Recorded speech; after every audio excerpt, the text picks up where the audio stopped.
Hello everyone, I welcome you all to Guru Mantra classes. आज हम chapter number 8 देखने वाले हैं, क्लास 7 ज्योग्राफी एनसीईआरटी बुक से।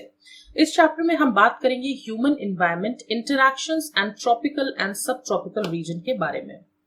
तो ह्यूमन एनवायरनमेंट एंड इंटरैक्शन का मतलब क्या होता है कि ह्यूमन है वो अपने एनवायरनमेंट के साथ किस तरीके से इंटरैक्ट करता है, उसको हम ह्यूमन इंटरैक्शन कहते हैं। किसी भी फॉर्म में इंटरैक्शन हो सकता है, ठीक है। जैसे हम पेड़ लगाते हैं या पेड़ों को कंजर्व करते हैं या पेड़ काट देते हैं, उस हिसाब से ह्यूमन एनवायरनमेंट की बात होती है।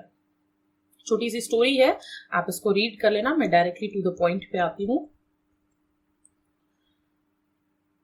तो हम बात करेंगे कि अमेज़न बेसिन में लाइफ कैसी है। तो अमेज़न बेसिन पढ़ने से पहले हमें यह नोटिस करना होगा कि ट्रॉपिकल रीजन जो है वो इक्वेटर के पास वाले एरिया को हम कहते हैं, यानी 10 degree north and 10 degree south. मैं आपको डायग्राम बना के दिखाती हूँ, तब आपको समझ आएगा। ये अगर इक्वेटर है 0 डिग्री, तो 0 डिग्री से 10 डिग्री नॉर्थ और 10 डिग्री साउथ, ये वाला जो एरिया होता है इसको हम ट्रॉपिकल रीजन कहते हैं, ठीक है। इसको हम इक्वेटोरियल रीजन भी कहते हैं, ठीक है। तो जो रिवर अमेज़न है, रिवर अमेज़न इसी रीजन से फ्लो करती है। यहां पे रिवर अमेज़न इसी रीजन में फ्लो करती है। तो ये चीज नोटिस करने वाली बात है कि ये किस तरीके से फ्लो करती है। Mountains to the west and reaches to the Atlantic ocean in the east.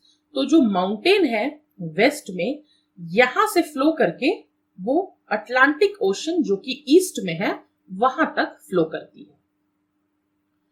तो जहां पे रिवर फ्लो करती है into another body of water is called as river's mouth, ठीक है। तो ये अगर सपोज करो ये रिवर यहां से फ्लो कर रही है, तो ये वाला जो रीजन होगा ये रिवर का माउथ कहलाएगा। It is known as river's mouth. और बहुत सारी ट्रिब्यूटरीज ज्वाइन करती है अमेज़न रिवर को। ट्रिब्यूटरीज का मतलब क्या होता है, सपोज ये रिवर है तो यहां से एक रिवर ये आके मिल जाएगी, एक ये मिल जाएगी, एक ये मिल जाएगी। तो ये सब जितनी भी छोटी छोटी ट्रिब्यूट दे रही है रिवर्स को, इसको ट्रिब्यूटरीज कहेंगे। आके मिलती है, जो मीट करती है मेन रिवर में, ठीक है। जो अमेज़न रिवर है वो अमेज़न बेसिन बनाती है। अमेज़न बेसिन एक एरिया होता है जो कि रिवर्स बनाती है, ठीक है। जो रिवर बेसिन है ये ड्रेन करते हैं कौन कौन से पोर्शंस, ब्राजील के पोर्शंस को, पेरू के, बोलीविया के, इक्वेडोर के, कोलंबिया के और थोड़े से पार्ट ऑफ वेनेजुला को भी ड्रेन करती है। ड्रेन करने का मतलब है उन एरिया से वो बहती है वो रिवर, ठीक है। आपको मुझे कमेंट सेक्शन में बताना है उन कंट्रीज का नाम through which the equator passes. Name the countries of the basin through which the equator passes। ये आप मुझे कमेंट सेक्शन में बताओगे। और आप मुझे और आपका ये भी होमवर्क होगा कि जिन कंट्रीज का मैंने नाम लिया है आप एटलस में जाकर के उसको जरूर देखोगे। ये मैप दिया हुआ है, आप देख सकते हो। यहाँ पे वेनेजुला है, कोलंबिया है, अमेज़न बेसिन है, यहाँ पे इसकी ट्रिब्यूटरीज दी हुई है, ब्राजील है, यहाँ पे ये साउथ अमेरिका पूरा पार्ट है, चिली, पैराग्वे, अर्जेंटीना, ठीक है, उरुग्वे, ये सारी चीजें आप देखोगे। ट्रिब्यूटरीज मैंने आपको ऑलरेडी बता दिया है क्या होता है। फिर बात करते हैं क्लाइमेट की। तो जो अमेज़न बेसिन है वो डायरेक्टली स्ट्रेच करता है ऑन द इक्वेटर, और इक्वेटर पे अगर है तो ऑब्वियसली वहां पे हॉट और वेट क्लाइमेट दोनों होगा, क्योंकि इवेपोरेशन भी ज्यादा होता है, प्रेसिपिटेशन भी ज्यादा होता है, गर्मी भी उतनी होती है। तो ये पूरे साल चलता रहता है। तो दिन और रात ऑलमोस्ट हॉट और ह्यूमिड ही होती है, क्योंकि यहाँ पे डायरेक्ट सनलाइट आ रही है। तो दिन और रात ऑलमोस्ट हॉट और ह्यूमिड ही होती है, इक्वली हॉट होती है, इक्वली ह्यूमिड होती है। तो जो स्किन है वो बहुत ही स्टिकी फील होगा, क्योंकि ह्यूमिडिटी जहां पे ज्यादा होगी वहां पे आपको बिल्कुल चिपचिपा सा महसूस होगा। हर दिन लगभग यहाँ पे बारिश होती है। इक्वेटर है, इक्वेटर पे सनलाइट डायरेक्टली फॉल कर रहा है, प्रेसिपिटेशन भी ज्यादा उतना ही होगा। तो हर दिन यहाँ पे बारिश होती है, and that too without much warning. तो कभी भी यहाँ पे बारिश हो जाती है, ठीक है। तो जो डे टेम्परेचर है वो बहुत ज्यादा हाई होता है और उतनी ही ज्यादा ह्यूमिडिटी भी होती है, और रात में टेम्परेचर नीचे चला जाता है, और पर ह्यूमिडिटी जो है वो हाई ही रहती है। क्यों ह्यूमिडिटी हाई रहती है? क्योंकि वाटर वेपर जो है एयर में बहुत ज्यादा प्रेजेंट होता है। ठीक है, फिर बात करते हैं रेन फॉरेस्ट की। तो आपको पता है कि इस रीजन में हैवी रेनफॉल होगा। हैवी रेनफॉल की वजह से थिक फॉरेस्ट जनरेट होगा। थिक फॉरेस्ट तो होगा ही ना, क्योंकि टेम्परेचर भी प्रॉपर है और रेनफॉल भी उतना ही ज्यादा हो रहा है, तो थिक फॉरेस्ट ग्रो करेंगे। तो फॉरेस्ट जो है वो इतने थिक होते हैं, यहाँ पे इतने डेंस होते हैं कि जो लीव्स रूफ बनाती है ना, रूफ जो लीव्स बनाती हैं वो सनलाइट को पास ही नहीं करने देती ग्राउंड तक। इतना थिक कैनोपी होता है उनका कि सनलाइट नीचे तक आ ही नहीं पाती है। तो ग्राउंड जो है वो डार्क और डैम्प रहेगा। सनलाइट अगर नीचे तक आ नहीं पाएगी तो ग्राउंड एरिया तो डार्क ही रहेगा ना। तो ओनली शेड टॉलरेंट वेजिटेशन में ग्रो हियर। तो जो शेड के साथ सिर्फ ट्रीज ग्रो कर पाएंगी, जो पेड़ और जो प्लांट्स हैं वो जो शेड के ही सहारे ग्रो कर पाएंगे, वो यहां नीचे ग्रो करते हैं। ठीक है, जैसे ऑर्किड्स हो गया, ब्रोमलिडियाज हो गया, ये सब प्लांट पैरासाइट्स होती हैं। प्लांट पैरासाइट का मतलब है कि ये ट्रीज के ऊपर ही ग्रो करती है और उनसे अपने न्यूट्रिएंट्स लेती है। पैरासाइट क्या होता है? आप बॉडी पे चढ़ के वो और आपके बॉडी से न्यूट्रिएंट लेता है, उसी तरीके से ये ट्री पैरासाइट्स होती है। यानी बड़े बड़े ट्रीज के ऊपर ये प्लांट्स जम जाती है और यहां से न्यूट्रिएंट्स लेती है। आप ये पिक्चर में देख सकते हो। रेनफॉल जो है वो रिच है फौना में भी, यानी कि उतनी ही amount of animals and birds की स्पीसीज हमें यहाँ पे मिलेगी। जैसे कि आप टोकन्स का एक नाम ध्यान में रखना, टोकन्स मिलते हैं यहाँ पे। हमिंग बर्ड्स मिलती है, bird of paradise with their brilliantly coloured plumage, oversized bills for eating make them different from birds we commonly see in India. तो जो कॉमनली बर्ड्स मिलती है उनसे काफी हट के यहाँ पे बर्ड्स हमें देखने को मिलती है। काफी लाउड नॉइज निकालती है ये बर्ड्स। ठीक है, फॉरेस्ट में तो बहुत ज्यादा आवाज आपको फॉरेस्ट में इन बर्ड्स का सुनने को मिलता है। तो एनिमल्स जैसे कि मंकी, स्लॉथ, एंट ईटिंग टेपर्स, ये सब भी यहाँ पे मिलता है। बहुत सारे रेप्टाइल के स्पीशीज भी यहाँ पे मिलते हैं और स्नेक्स भी मिलते हैं। अब इतना थिक फॉरेस्ट है तो ये सारी चीजें तो मिलना लाजमी है। क्रोकोडाइल, स्नेक्स, पाइथन्स, ये सब चीजें आपको यहाँ पे बहुत ज्यादा अमाउंट में मिलेंगी। Anaconda and boa constrictor are some of the species. तो besides the home is home to thousands of species of insects, बहुत सारे इंसेक्ट्स भी यहाँ पे मिलते हैं। यहाँ पे बहुत ही ज्यादा स्पीशीज फिशेस की भी मिलती हैं, including the flesh eating पिराना fish. तो पिराना मछली भी यहाँ पे देखने को मिलती है जो कि फ्लैश खाती हैं। तो यहाँ पे इस रिवर में ये भी मिलता है। ये बेसिन जो है एक्स्ट्रा ऑर्डिनरली रिच होता है इन variety of life found here. तो ये जो भी चीजें मैंने आपको बताई ये सब आपको यहां देखने को मिलता है। अब लोग जो रेन फॉरेस्ट में रहते हैं वो कैसे अपनी लाइफ को सस्टेन करते हैं।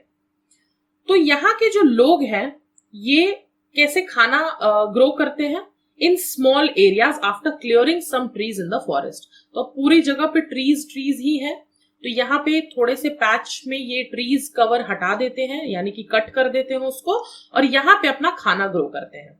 ठीक है, मेन हंट एंड फिशेस को भी हंटिंग करते हैं ये और वो भी खाते हैं। Women take care of the crop, तो मेन का काम है हंटिंग और विमेन क्रॉप्स की देखभाल करती हैं। They mainly grow tapioca, pineapple and sweet potato, यहाँ पे बहुत ज्यादा कॉमनली ग्रो होता है। ठीक है, as hunting and fishing are uncertain it is the women who keep their families alive by feeding them the vegetables they grow। तो hunting and fishing जो है अनसर्टेन है, क्योंकि यहाँ पे कभी भी कुछ भी हो जाएगा, क्योंकि इतने ज्यादा एनिमल्स हैं और इस टाइप की स्पीसीज होती हैं, तो हमेशा हंटिंग और फिशिंग पॉसिबल नहीं है। तो विमेन क्या करती हैं, जो क्रॉप्स और वेजिटेबल्स वो ग्रो करती हैं वो अपनी फैमिली को देती हैं खाने को, ताकि वो जिंदा रह सके। तो ये slash and burn agriculture practice करते हैं। स्लैश एंड बर्न एग्रीकल्चर का मतलब क्या है, एक पीस ऑफ लैंड पे इन्होंने क्रॉप ग्रो किया, इसकी फर्टिलिटी जब खत्म हो गई तो इन्होंने इस लैंड को बर्न कर दिया, जला दिया, फिर दूसरे लैंड पे चले गए, वहां पे भी सेम प्रैक्टिस किया एंड तीसरे लैंड पे चले गए। इसको हम झूम कल्टीवेशन भी बोलते हैं, झूम कल्टीवेशन या फिर स्लैश एंड बर्न एग्रीकल्चर। मैनियोक यहाँ पे जो है वो स्टेपल फूड है, ठीक है, इसको कसावा भी बोलते हैं, जो कि ग्रो करता है अंडरग्राउंड, मतलब जमीन के अंदर ग्रोथ होती है इसकी। जैसे कि पटेटो उगता है वैसे ही कसावा भी ग्राउंड के अंदर ही उगता है, ठीक है। They also eat queen ants and egg sacs, ठीक है, तो ये क्वीन एंड्स और एग सैक्स भी खाते हैं। कैश क्रॉप्स जैसे कि कॉफी, मेज, कोकोआ, ये सब भी यहाँ पे ग्रो होता है, ठीक है। रेन फॉरेस्ट जो है यहाँ पे बहुत सारी लकड़ियां प्रेजेंट होती है, क्योंकि बहुत ही हार्डवुड मिलता है यहाँ पे, जो कि हाउसेस वगैरह बनाने के काम आता है, ठीक है। तो some families live in thatched houses shape like beehives, तो बीहाइव्स जैसे घर भी बनाए हुए यहाँ पे मिलते हैं। बहुत सारे लार्ज अपार्टमेंट जैसे घर भी हमें देखने को मिलता है, जिसको हम मलोका कहते हैं। एंड स्टीपिंग स्लैंटिंग रूफ, तो यहाँ पे बारिश इतनी ज्यादा होती है तो रूफ भी जो है वो स्लैंटिंग होता है। तो लाइफ जो है लोगों की अमेज़न बेसिन में वो स्लोली चेंज हो रही है। पुराने जमाने में, ओल्डर डेज में, the heart of the forest could be reached only by navigating the river. तो इतना डेंस फॉरेस्ट हुआ करता था ये अमेज़न का जो एरिया है कि आप नेविगेट कर ही नहीं सकते। अगर आप जंगल में फंस गए हो तो आपका निकलना मतलब ऑलमोस्ट नामुमकिन है, अगर आपको आइडिया नहीं है। तो कैसे निकला जा सकता है, नदी को फॉलो करते हुए, जैसे जैसे नदी जा रही है आप उसको फॉलो करो और उससे आप निकल सकते हो, ठीक है। 1970 में the trans Amazon highway made all parts of the rain forest accessible. तो यहाँ पे ट्रांस अमेज़न हाईवे बनाया गया जिससे कि हर पार्ट में जाया अब जा सकता है, ठीक है। एयरक्राफ्ट्स और हेलीकॉप्टर्स भी यूज होती है ताकि अलग अलग जगह पे पहुंचा जा सके। जो इंडिजिनस पॉपुलेशन है, जो एक्चुअल जो यहाँ पे रहते हैं, जो लोग यहाँ पे शुरू से रह रहे हैं, was pushed out from the area and forced to settle in new areas where they continued to practice their distinctive way of farming। तो उनको वहां से हटा दिया गया और आज वो जो लोग हैं वो अपने मेथड, फार्मिंग के मेथड्स को आज भी प्रैक्टिस कर रहे हैं जहां उनको भेजा गया। तो जो डेवलपमेंट एक्टिविटीज होती है, देखो जब भी डेवलपमेंट आएगा ना, वो कुछ ना कुछ डिजास्टर या फिर आप कह लो कि बायोडाइवर्सिटी में चेंजेस लेकर के आएगा। अब आप सोचो कि आपको हाईवे बनाना है फॉरेस्ट में, तो आप फॉरेस्ट क्लियर करोगे। सपोज आपको बिल्डिंग्स बनानी है तो भी आप फॉरेस्ट क्लियर करोगे। तो पहले जितना डेंस हुआ करता था फॉरेस्ट, उतना आज के डेट में नहीं है, ठीक है। तो लार्ज एरिया रेन फॉरेस्ट का अब डिसअपियर होता जा रहा है। हर साल यहाँ पे बहुत ज्यादा एक तो आग लगने की भी हम सुनते हैं। अभी रिसेंटली ही अमेज़न फॉरेस्ट में आग लगी हुई थी, तो मतलब ये होता रहता है हर साल, ठीक है। और अगर फॉरेस्ट का डिस्ट्रक्शन होता है तो ये बहुत ही ज्यादा इम्प्लीकेशन खराब लेकर के आएगा। इससे क्या होगा, सपोज करो ये पूरा फॉरेस्ट है, इसने फॉरेस्ट में ट्रीज जो होते हैं वो सॉइल को पकड़ के रखते हैं, ठीक है, सॉइल को बाइंड करके रखते हैं। तो जो रेन वाटर आता है वो सॉइल को अपने साथ लेके नहीं जा पाता, क्योंकि पेड़ों के रूट्स ने सॉइल को बिल्कुल पकड़ के रखा है। अगर आप पेड़ काट दोगे तो जो टॉप सॉइल है वो तो बिल्कुल एक्सपोज हो जाएगा, और जब बारिश आएगी तो वो बारिश के पानी के साथ बिल्कुल चले जाएंगे, है ना। तो उससे क्या होगा, एक बैरन लैंडस्केप बन जाएगा, यानी कि वहां पे कुछ भी नहीं दिखेगा। अगर सॉइल ही हट जाएगी, फर्टिलिटी ही खराब हो जाएगी, तो आप फिर वहां पे कुछ भी ग्रो नहीं कर पाओगे। तो ये रेन फॉरेस्ट के बारे में हमने बात किया। अब हम बात करेंगे गंगा ब्रह्मपुत्रा बेसिन के बारे में। तो रिवर गंगा और ब्रह्मपुत्रा, सपोज ये गंगा है और ये ब्रह्मपुत्रा है, इसकी ट्रिब्यूटरी मिल करके बनाती है गंगा ब्रह्मपुत्रा बेसिन, ठीक है। इंडियन सब कॉन्टिनेंट में ये जो बेसिन है ये सब ट्रॉपिकल रीजन में लाई करता है, यानी कि मैंने आपको रेन फॉरेस्ट में क्या बताया था, 10 डिग्री नॉर्थ और 10 डिग्री साउथ, ये बताया था ना, इक्वेटर से 10 डिग्री नॉर्थ और 10 डिग्री साउथ आपका ये रेन फॉरेस्ट वाला एरिया है। अब 10 डिग्री से लेकर के 30 डिग्री नॉर्थ आप चले जाओगे तो आपको सब ट्रॉपिकल रीजन देखने को मिलेगा। तो जो रिवर गंगा की ट्रिब्यूटरी है, ट्रिब्यूटरी यानी गंगा में जो जो नदियां आके मिलती है, जैसे कि घग्गर हो गया, सोन नदी हो गया, चंबल हो गया, गंडक हो गया, कोसी हो गया, ये सारी गंगा की ट्रिब्यूटरी है। और ब्रह्मपुत्रा की जो ट्रिब्यूटरी है ये ड्रेन करती है यानी कि वहां से क्रॉस करती है। ठीक है, आप एटलस में जाओगे और इन रिवर्स को लोकेट करोगे, गंगा और ब्रह्मपुत्रा के। ठीक है, जो जो नाम मैंने अभी आपको बताया है। तो गंगा और ब्रह्मपुत्रा के जो प्लेन्स हैं और जो mountains and the foothills of आपके हिमालयाज है, ठीक है, एंड द सुंदरबंस डेल्टा, मैंने आपको आप मैप में जाके देखोगे सुंदरबंस डेल्टा, यहाँ पे जो आपका चिपको मूवमेंट हुआ था उसकी बात कर रही हूं मैं। तो जो ये एरिया है are the main features of the basin. ठीक है, तो यहाँ पे गंगा और ब्रह्मपुत्रा मिलती है और उसकी वजह से सुंदरबंस डेल्टा बनता है, डेल्टा। और यहाँ पे सुंदरी ट्रीज बहुत फेमस है, सुंदरी ट्रीज आपको देखने को मिलती है। Oxbow lakes dot the plain area, तो यहाँ पे ऑक्सबो लेक्स भी देखने को मिलते हैं। ऑक्सबो लेक क्या होता है पहले मैं आपको एक बार समझा देती हूँ। सपोज करो यहां से एक रिवर जा रही है ये रिवर है, ठीक है, तो रिवर क्या है, मियांड्रिंग करती है। मियांड्रिंग का मतलब क्या है, रिवर बिल्कुल ऐसे चल रही है। ठीक है, तो क्या होता है कि जब रिवर ऐसे चलती है तो रिवर अपने जो एरियाज होते हैं वहां पे सेडिमेंट्स भी जमा करती है। यहाँ पे मिट्टी जमा कर दिया, यहाँ पे मिट्टी जमा कर दिया, तो कुछ टाइम के बाद इतनी मिट्टी जमा यहाँ पे हो जाती है कि ये जो पोर्शन है या फिर ये पोर्शन है ये रिवर से कट के अलग हो जाता है, मेन रिवर से कट के अलग हो जाता है और कुछ ऐसा सा स्ट्रक्चर बना लेता है।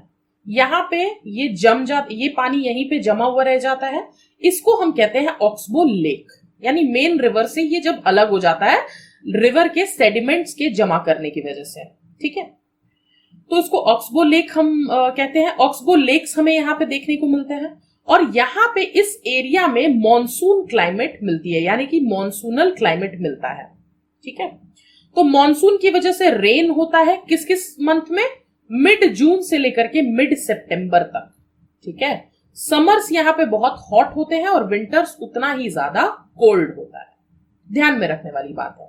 ठीक है, आपको मैप ऑफ इंडिया में जाकर के उन स्टेट्स को लोकेट करना है जहां पे गंगा और ब्रह्मपुत्रा के बेसिन हमें देखने को मिलते हैं, और ये आप मुझे कमेंट सेक्शन में बताओगे। फिर बात करते हैं, जो बेसिन एरिया है उसकी टोपोग्राफी अलग अलग है। टोपोग्राफी यानी कि अलग अलग लैंड सर्फेसेस आपको देखने को मिलेंगे। यहाँ पे एनवायरमेंट एक बहुत ही डोमिनेंट रोल प्ले करता है in the distribution of population. तो लोग कितने ज्यादा होंगे, कहां कहां कम होंगे, कहां कहां ज्यादा होंगे, ये एनवायरमेंट के ऊपर कंप्लीटली डिपेंड करता है।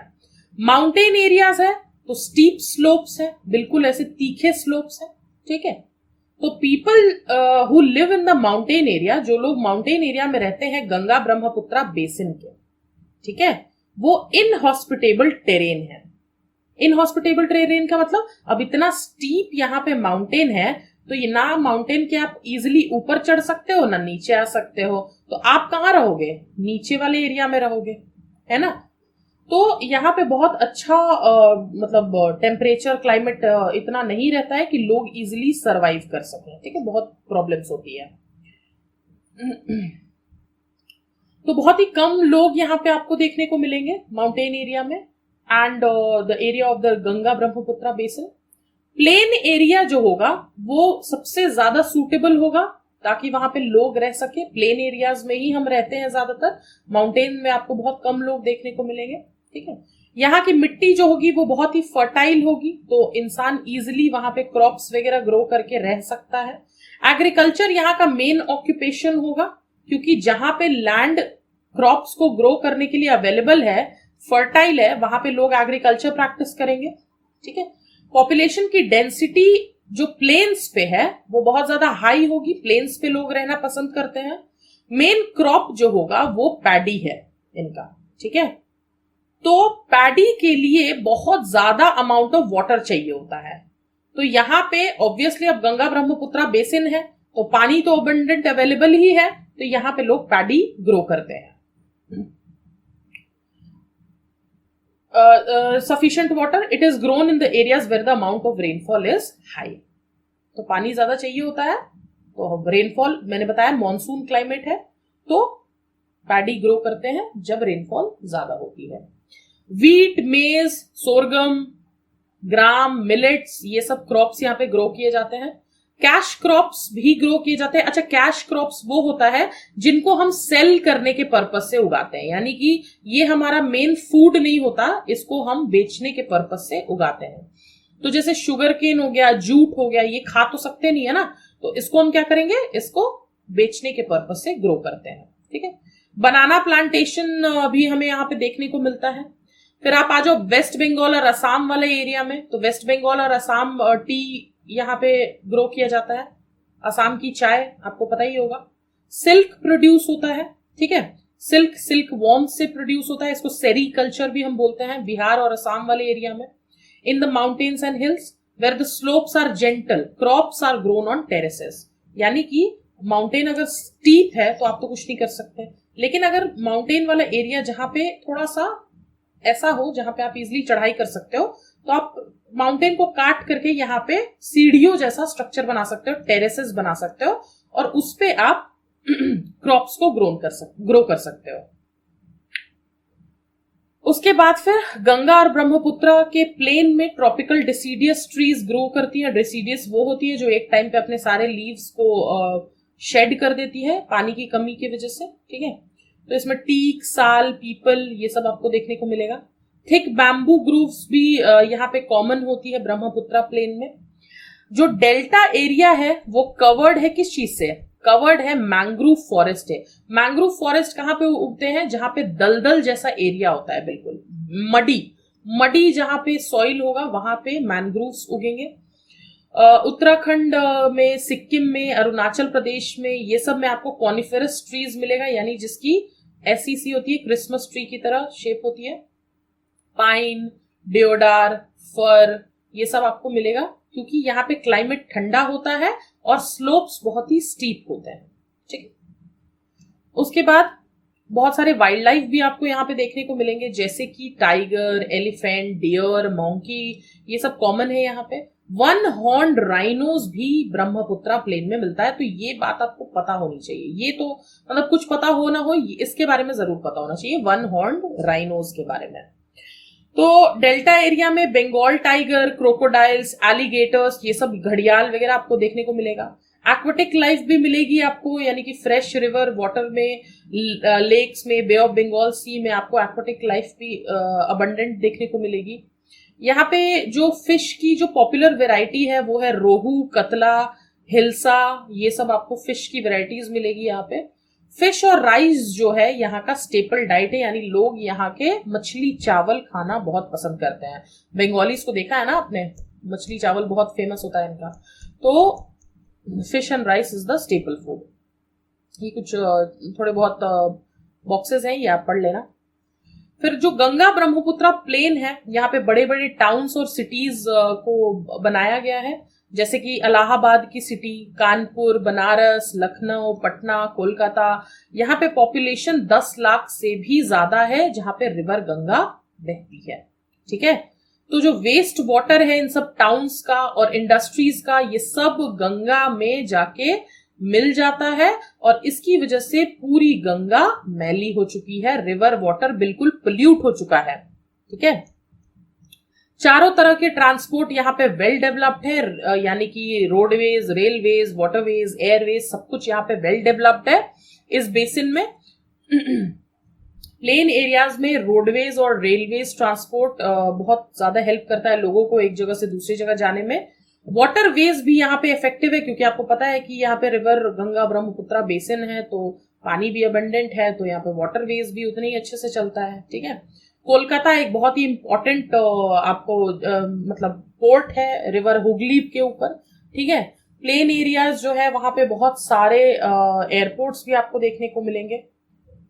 टूरिज्म यहाँ का मेन एक्टिविटी है और इम्पोर्टेंट एक्टिविटी है, क्योंकि इतना ग्रीनरी है, वाटर बॉडीज हैं तो टूरिज्म यहाँ पे फ्लरिश तो करेगा ही, ठीक है।